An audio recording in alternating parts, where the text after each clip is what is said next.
السلام عليكم ورحمة الله وبركاته. الحمد لله رب العالمين، والصلاة والسلام على أشرف المرسلين وعلى آله وصحبه أجمعين. أشهد أن لا إله إلا الله وأشهد أن محمدا عبده ورسوله أرسله بالهدى ودين الحق ليظهره على الدين كله ولو كره المشركون. أعوذ بالله من الشيطان الرجيم. بسم الله الرحمن الرحيم. ولا تموتن إلا وأنتم مسلمون. സ്നേഹം നിറഞ്ഞ സയ്യിദ് അവറുകളെ, അറിവിൻ പുലരിയിലേക്ക് എന്ന ഗ്രൂപ്പിലൂടെ തിങ്കൾ പുലരിയിൽ എന്നെ ശ്രവിക്കുന്ന സഹോദര സഹോദരിമാരെ, ഹജ്ജ് പെരുന്നാളും ഉദ്ഹിയ്യ കർമ്മവുമൊക്കെ കഴിഞ്ഞ് വീണ്ടും ജീവിതത്തിൻ്റെ തിരക്കിലേക്ക്, ജീവിതം രണ്ടറ്റം മുട്ടിക്കാൻ വേണ്ടി ജോലി തിരക്കുകളിലേക്ക് പ്രവേശിക്കുന്ന പ്രിയപ്പെട്ട സഹോദര സഹോദരിമാർ, അല്ലാഹു അവൻ്റെ മഹദ് ഫദ്ല് കൊണ്ട് നമ്മെയും നമ്മുടെ കുടുംബത്തെയും നാമുമായി ബന്ധമുള്ള ദുആ ചെയ്യാൻ വേണ്ടി പറഞ്ഞ എല്ലാവർക്കും അല്ലാഹു ഖൈറിലും ബറക്കത്തിലും സന്തോഷത്തിലുമാക്കി ജീവിതം മാറ്റി തരട്ടെ. ഹജ്ജാജിമാർക്ക്, മുഅ്തമിരീങ്ങൾക്ക്, ഹബീബിനെ സിയാറ ചെയ്തവർക്ക് അല്ലാഹു പൂർണ്ണമായ പ്രതിഫലവും മഖ്ബൂലും മബ്റൂറും മർളിയുമായ ഹജ്ജിൻ്റെയും ഉംറയുടെയും പ്രതിഫലവും സ്വർഗം പ്രതിഫലം ലഭിക്കുന്ന കർമ്മവുമായി അല്ലാഹു അവർക്കതൊക്കെ മാറ്റി കൊടുക്കട്ടെ. പോവാൻ കഴിയാത്തതിൻ്റെ വിഷമം കാരണം അല്ലാഹു പൂർണ്ണമായ ഹജ്ജിന്റെ പ്രതിഫലം നൽകി അനുഗ്രഹിക്കട്ടെ. ജീവിതത്തിൽ ഒരിക്കലെങ്കിലും മഖ്ബൂലും മബ്റൂറും മർളിയുമായ ഹജ്ജും ഉംറയും സിയാറയും ചെയ്യാൻ പോവാത്തവർക്ക് അല്ലാഹു നൽകി അനുഗ്രഹിക്കട്ടെ. പോയവർക്ക് ഇനിയും പലതവണ പോവാനും പരിശുദ്ധ ഹറമൈനെ കണ്ട് ആസ്വദിക്കാനും അള്ളാഹുവിൻ്റെ പ്രീതി തേടാനും അള്ളാഹു തൗഫീഖ് നൽകി അനുഗ്രഹിക്കട്ടെ. ആമീൻ യാ റബ്ബൽ ആലമീൻ. ഹജ്ജ് പെരുന്നാൾ തന്ന ആത്മീയമായ ഈ ആവേശം, ആത്മീയമായ ഈ ചൈതന്യം ജീവിതാവസാനം വരെ കൊണ്ട് നടക്കാൻ നമ്മൾ ബാധ്യസ്ഥരാണ്. കാരണം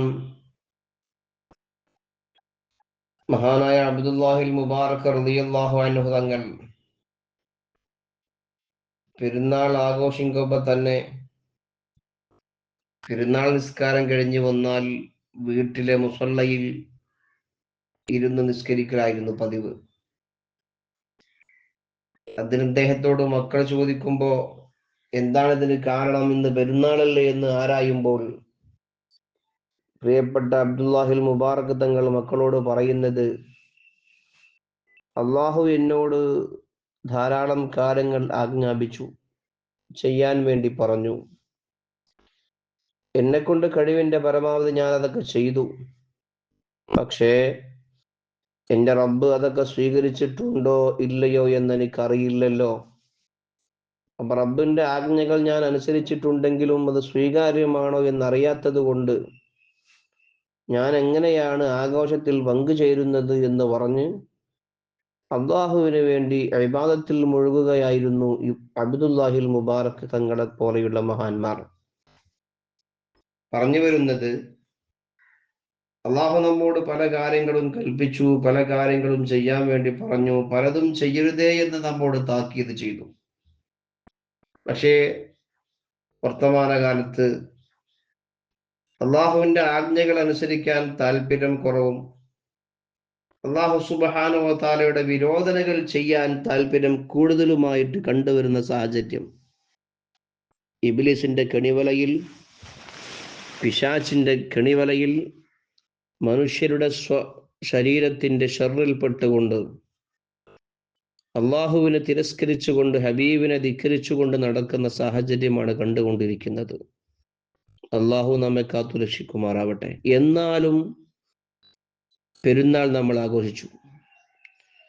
ആഘോഷിക്കാൻ അർഹതയില്ല എന്ന രീതിയിലേക്കാണ് നമ്മളെ കാര്യങ്ങൾ പോകുന്നത്. ലൈസ ലിമൻ ലബിസൽ ജദീദ് വൽ ഈദു ലിമൻ ഖാഫൽ വഈദ്. അള്ളാഹുവിൻ്റെ ഉടമ്പടികളെ, അള്ളാഹുവിൻ്റെ എഗ്രിമെന്റുകളെ, അവനോട് ചെയ്ത കരാറുകളെ പാലിക്കുന്നവർക്കാണത്രേ ആഘോഷിക്കാൻ അവകാശമുള്ളൂ എന്ന് ആലിമീങ്ങൾ പറയുന്നു. പുതുപുത്തൻ ഡ്രസ്സ് ധരിച്ചു എന്ന് വിചാരിച്ച് പെരുന്നാൾ ആഘോഷിക്കാൻ അവകാശമുണ്ടോ എന്ന് ചോദിക്കുന്ന സന്ദർഭം വരെ നമുക്ക് എത്തിയിട്ടുണ്ട്. അള്ളാഹു നമ്മെ കാത്തു രക്ഷിക്കുമാറാവട്ടെ. അതുകൊണ്ട് വരാനിരിക്കുന്ന കാലത്ത്, ഭാവി കാലത്തെ ഖൈറിലും ബറക്കത്തിലും അള്ളാഹുവിൻ്റെ ത്വാഅത്തിലുമായി കഴിച്ചു കൂട്ടാനാണ് നാം ഓരോരുത്തരും ശ്രമിക്കേണ്ടത്. ഇനി അങ്ങോട്ട് ഈ സെക്കൻഡ് മുതൽ ജീവിതം നന്മയിലായി മാത്രം മുന്നോട്ട് കൊണ്ടുപോകാൻ ശ്രമിക്കണം. നമുക്ക് വരാനുള്ള ഖബർ, അതിനുശേഷമുള്ള മഹ്ശറ, അതിനപ്പുറമുള്ള ജീവിതങ്ങളൊക്കെ ധന്യമാവാൻ, ഖബറിൽ സന്തോഷമുണ്ടാവാൻ, മഹ്ശറയിൽ വിജയിക്കാൻ, സ്വർഗം കൊണ്ട് വിജയിക്കാൻ, ഇതിനൊക്കെ ഇനിയുള്ള ജീവിതം നന്മയിലായി മാറിയാലേ നടക്കൂ. സുഹൃതങ്ങളിൽ അധിഷ്ഠിതമായിട്ട് ഇനിയുള്ള കാലം കൊണ്ടുപോവാൻ അള്ളാഹു നമുക്ക് തൗഫീഖ് നൽകട്ടെ. ബാദിറു ബിൽ അഅമാലി സബ്അ എന്ന് പരിശുദ്ധ മുഹമ്മദ് റസൂലുള്ളാഹി തങ്ങൾ പറഞ്ഞിട്ടുണ്ട്. ബാദിറു, നിങ്ങൾ വേഗം വേഗം ചെയ്തുകൊള്ളൂ. ധൃതി പിടിച്ച് ചെയ്യുക എന്നതിനർത്ഥമില്ല. നാളെ ചെയ്യാമെന്ന് പറഞ്ഞ് പിന്തിപ്പിക്കരുത് എന്നർത്ഥം. നിസ്കാരം പെട്ടെന്ന് നിസ്കരിച്ച് തീർക്കുക എന്നല്ല ഇതിനർത്ഥം ഉദ്ദേശിക്കുന്നത്. ബാദിറു എന്ന് പറഞ്ഞാൽ നിങ്ങൾ നാളത്തേക്ക് വെക്കരുത് എന്ന്. ഇന്ന് ചെയ്യാനുള്ളത് ഇന്ന് തന്നെ ചെയ്യുക, നാളത്തേക്ക് വെക്കരുത്. നാളെ ചെയ്യാനുള്ളത് നാളെ ചെയ്യുക, മറ്റന്നാളത്തേക്ക് വെക്കരുത്. അതാണ് ബാദിറു, നിങ്ങൾ സ്പീഡാവി എന്ന് പറഞ്ഞാൽ അതിനർത്ഥം. അല്ലാതെ നിസ്കാരങ്ങൾ 5 മിനിറ്റുള്ളത് 2 മിനിറ്റ് കൊണ്ട് തീർക്കുക എന്നല്ല.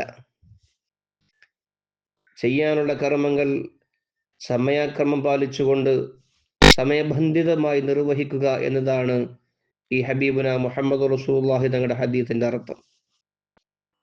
ഇന്ന് നമുക്ക് നിസ്കരിക്കാൻ കഴിയുമെങ്കിൽ നാളത്തേക്ക് നീട്ടിവെച്ചാൽ ചിലപ്പോൾ നാളെ നിസ്കരിക്കാൻ കഴിഞ്ഞുകൊള്ളണമെന്നില്ല.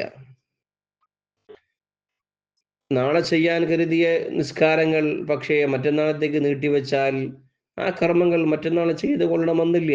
ഒന്നെങ്കിൽ രോഗിയാവാം, അല്ലെങ്കിൽ മരണപ്പെട്ടേക്കാം, അല്ലെങ്കിൽ ഫിത്നയിലകപ്പെട്ടേക്കാം, അല്ലെങ്കിൽ വാർദ്ധക്യം വന്നേക്കാം.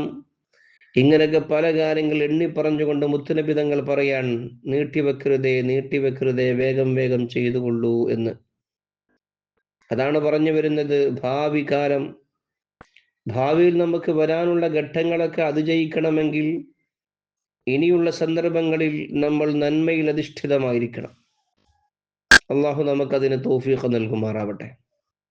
കാരണം നാളെ മഹ്ശറ വൻസഭയിൽ ചെന്നെത്തുമ്പോൾ അള്ളാഹു നമ്മോട് ചോദിക്കുന്ന ഒരു ചോദ്യമുണ്ട്. അവലം നുഅമ്മിർകും മാ യതദക്കറു ഫീഹി മൻ തദക്കറ വജഅകുമുൻ നദീർ. നിങ്ങൾക്ക് ഞാൻ ആയുസ്സിനെ തന്നില്ലേ?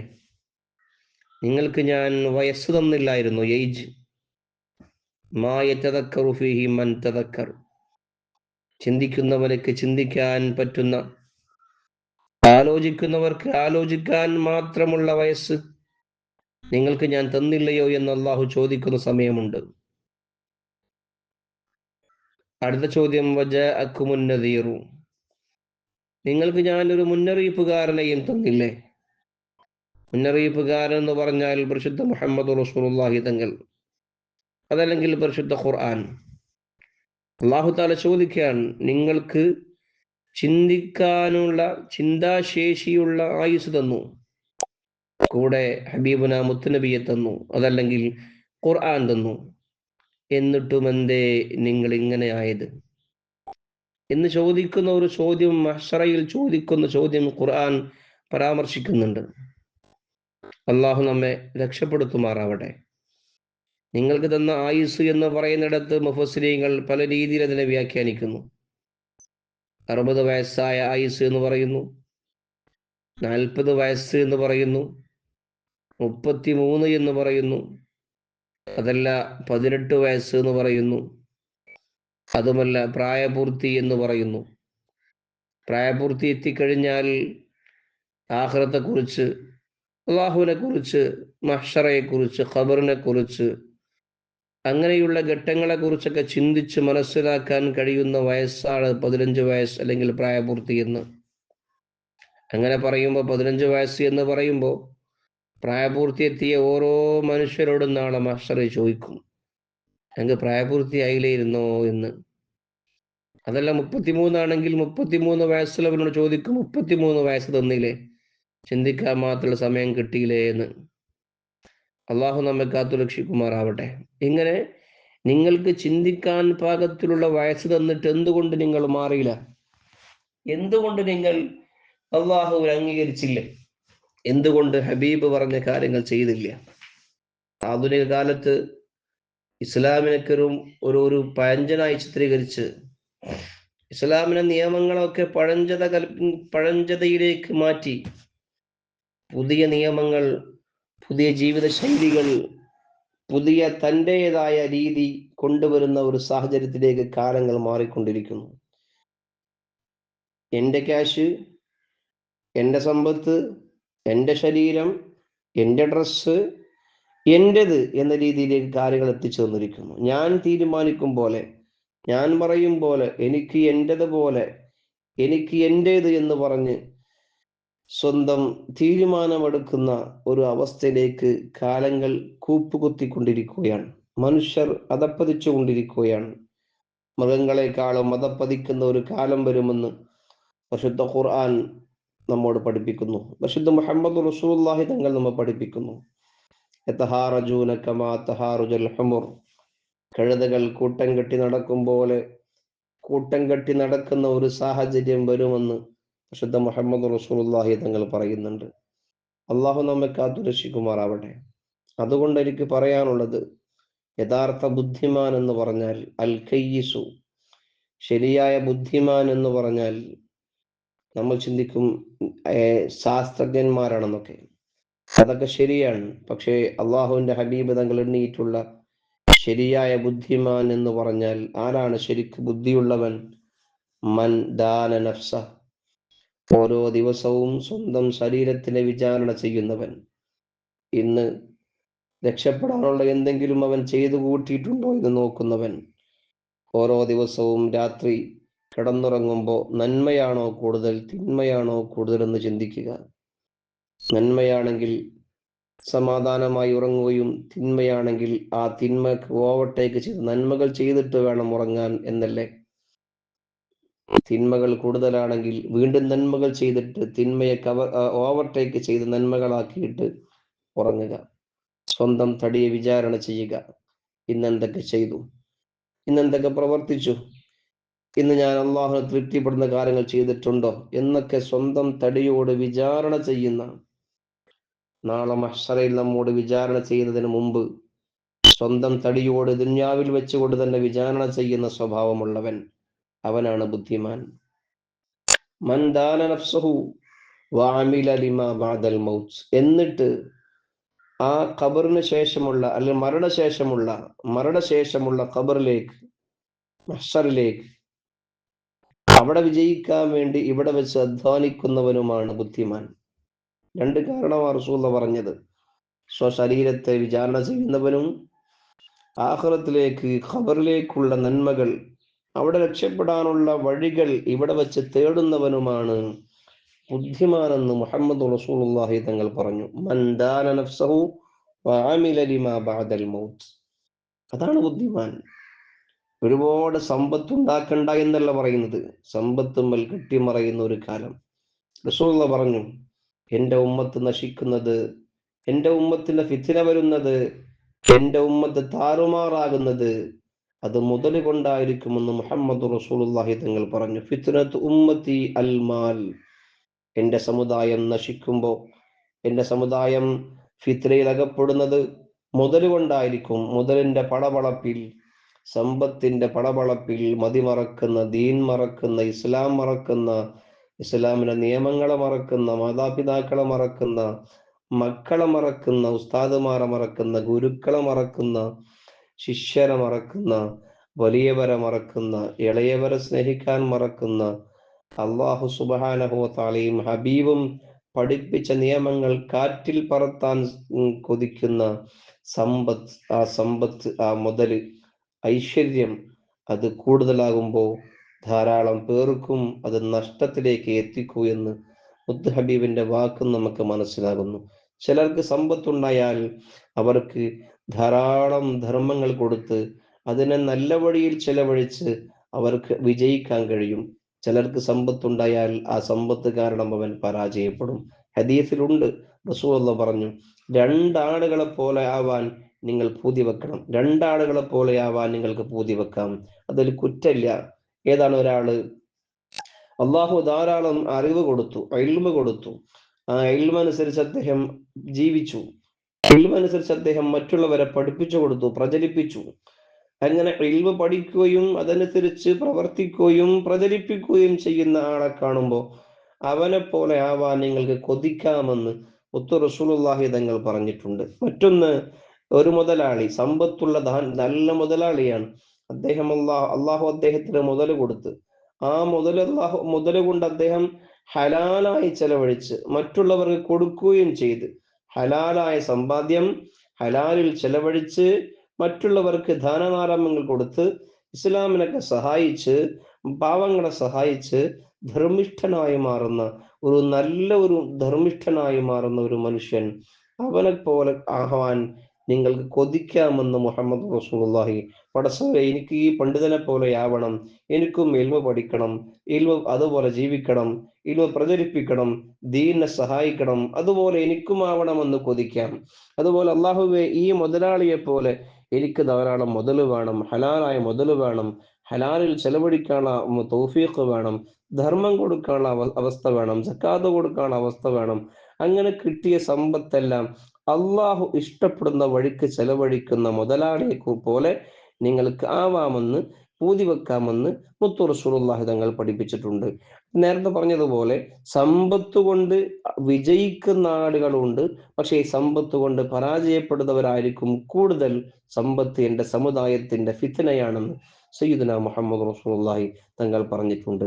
ഞാൻ അവസാനിപ്പിക്കുകയാണ്. സമ്പത്തിന്റെ പടപളപ്പിൽ ദീൻ മറക്കുന്നവർ, ഇസ്ലാമിനെ തിരിഞ്ഞു കുത്തുന്നവർ, ഇസ്ലാമിനെ കൊഞ്ഞനം കുത്തുന്നവർ, ഇസ്ലാമിനെ പഴഞ്ചൻ മതമായി ചിത്രീകരിക്കുന്നവർ, അതുപോലെ ഇസ്ലാമിന്റെ അടയാളങ്ങളാകുന്ന ഹബീബുന മുഹമ്മദ് റസൂലുള്ളാഹി തങ്ങളെ, അവിടുത്തെ ഭാര്യമാരെ, അവിടുത്തെ മക്കളെ, സ്വഹാബത്തിനെ, സ്വഹാബിയാത്തിനെ, താബീങ്ങളെ, തബഉ താബീങ്ങളൊക്കെ പഴഞ്ചനായി ചിത്രീകരിച്ച് എല്ലാ നിലക്കും അവരെ ഇകഴ്ത്തി കാണിച്ച് ഇസ്ലാമിനെ വക്രീകരിക്കാൻ ശ്രമിക്കുന്നവർ, ഇസ്ലാമിനെ പാഴ്വസ്തുവായി കണക്കാക്കാൻ ശ്രമിക്കുന്നവരോടൊക്കെ നമുക്ക് പറയാനുള്ളത്, അതൊക്കെ തീക്കൊള്ളി കൊണ്ട് തലചൊറിയലാണ്. അള്ളാഹു നമ്മെ കാത്തുരക്ഷിക്കുമാറാവട്ടെ. അതുകൊണ്ട് ഇനിയുള്ള കാലം നന്മയിലായിട്ട്, സുഹൃതങ്ങളിലായിട്ട്, ആഖിറം വിജയിക്കാൻ, ആഖിറത്തിന് വേണ്ടി കഷ്ടപ്പെട്ട് ഹബീബുന മുഹമ്മദ് നബിയോട് കൂടെ, മഹാന്മാരോട് കൂടെ, നമ്മുടെ കുടുംബത്തിനോട് കൂടെ അർശിന്റെ തണൽ കൊണ്ട് ഹബീബിന്റെ ഹൗദുൽ കൗസർ കുടിച്ച് ഷഫാഅത്തിൽ ഉൾപ്പെട്ട് ഏടുകളൊക്കെ വലങ്കയിൽ വഷറയിൽ നിന്ന് വാങ്ങി മീസാനിൽ നന്മകൾ മുൻതൂക്കമായി നരകാഗ്നിയെ തൊട്ട് മോചിപ്പിക്കപ്പെട്ട് അങ്ങനെ ഹബീബിന്റെ കൂടെ സ്വർഗത്തിലേക്ക് അങ്ങോട്ട് കടന്ന് ജന്നാത്തുൽ ഫിർദൗസിൽ പ്രവേശിച്ചിട്ട് അല്ലാഹു സുബ്ഹാനഹു വ തആല എന്ന് പറയുന്ന ആ മഹാത്ഭുതത്തിന്റെ ലിഖാ ദർശിച്ച് സ്വർഗത്തിൽ ഇങ്ങനെ അള്ളാഹുടെ പ്രീതി, അള്ളാഹിനെ തൃപ്തി വാങ്ങി സ്വർഗത്തിൽ സുഖലോലുപരായി ആസ്വദിച്ചുകൊണ്ട് അള്ളാഹുവിന്റെ പ്രതിഫലത്തിൽ മതിമറക്കാൻ അള്ളാഹു നമുക്കൊക്കെ തൗഫീഖ് നൽകുമാറാവട്ടെ. അതല്ലേ പരിശുദ്ധ ഖുർആൻ പറഞ്ഞത്, വഫീ ദാലിക ഫല്യതനാഫസിൽ മുതനാഫിസൂൻ. നിങ്ങൾക്ക് ദുനിയാവിൽ പലതും കണ്ട് പല പൂതികൾ ഉണ്ടാകും, പലതും കണ്ട് കണ്ണ് മഞ്ഞളിക്കുന്നുണ്ടാകും, ദുനിയാവിലെ പല കാര്യങ്ങളും കണ്ട് അത്ഭുതം കൂറുന്നുണ്ടാവും, എനിക്കതുപോലെയാവണം എന്നൊക്കെ ചിന്തിച്ച് പല രീതിയിലും ചിന്തിച്ചു കൊണ്ടിരിക്കുമ്പോൾ അള്ളാഹു പറയാണ്, അതിലല്ലട്ട പൂതി വെക്കേണ്ടത്, ഇതാ ഈ സ്വർഗമെന്ന് പറയുന്ന പറുദീസയുടെ സുഖാഡംബരങ്ങൾ, അത് നമുക്ക് മനസ്സിലാകുന്ന കാര്യങ്ങളൊക്കെ നമുക്ക് അള്ളാഹു ഖുർആനിലൂടെ പറഞ്ഞു തന്നു, ഹദീസിലൂടെ മുത്തലബിതങ്ങൾ പറഞ്ഞു തന്നു. നമ്മളോട് പറഞ്ഞാൽ നമുക്ക് മനസ്സിലാക്കാൻ പറ്റുന്ന കാര്യങ്ങൾ, നമ്മൾ കാണാത്ത കാര്യം നമ്മോട് പറഞ്ഞ് നമുക്ക് മനസ്സിലാക്കാൻ കഴിയൂല. അള്ളാഹുവിന്റെ സ്വർഗത്തിൽ ഒരുപാട് അത്ഭുതങ്ങളുണ്ട്. അതൊക്കെ നമ്മളോട് പറയുമ്പോൾ നമുക്ക് മനസ്സിലാക്കാൻ കഴിയൂല, കാരണം അതൊന്നും നമ്മൾ കണ്ടിട്ടില്ലാത്തത് കൊണ്ട്. അപ്പൊ കണ്ടത് മാത്രം നമ്മളോട് ദുനിയാവിൽ നമ്മുടെ കണ്ണിൽപ്പെട്ട അതുപോലുള്ള കാര്യങ്ങളൊക്കെ സിമ്പിളായിട്ട് അത് പറഞ്ഞു തന്നിട്ട് അള്ളാഹു പറയുന്നു, വഫീ ദാലിക ഫല്യതനാഫസിൽ മുതനാഫിസൂൻ. ഇതിലൊക്കെ പൂതി വെച്ചോളി, പൂതി വെക്കുന്ന ആൾക്കാർക്ക് ആരെങ്കിലും ഉണ്ടെങ്കിൽ ഇത് കിട്ടാൻ വേണ്ടി കൊതിച്ചോളൂ എന്ന് പരിശുദ്ധ ഖുർആനിൽ അള്ളാഹു നമ്മോട് പഠിപ്പിക്കുകയാണ്. അതുകൊണ്ട് സ്വർഗത്തിന്റെ ആ പ്രവേശനം, സ്വർഗപ്രവേശനം, ജന്നാത്തുൽ ഫിർദൗസ്, ജന്നാത്തു അദിൻ, അതിലൊക്കെ പ്രവേശിക്കാനുള്ള മഹാ തൗഫീഖിന് വേണ്ടി നമ്മൾ ആത്മാർത്ഥമായി ദുആ ചെയ്യണം. അള്ളാഹു നമുക്ക് തൗഫീഖ് നൽകുമാറാവട്ടെ. ആമീൻ യാ റബ്ബൽ ആലമീൻ. വസ്സലാമു അലൈക്കും വറഹ്മത്തുള്ളാഹി വബറകാതുഹു.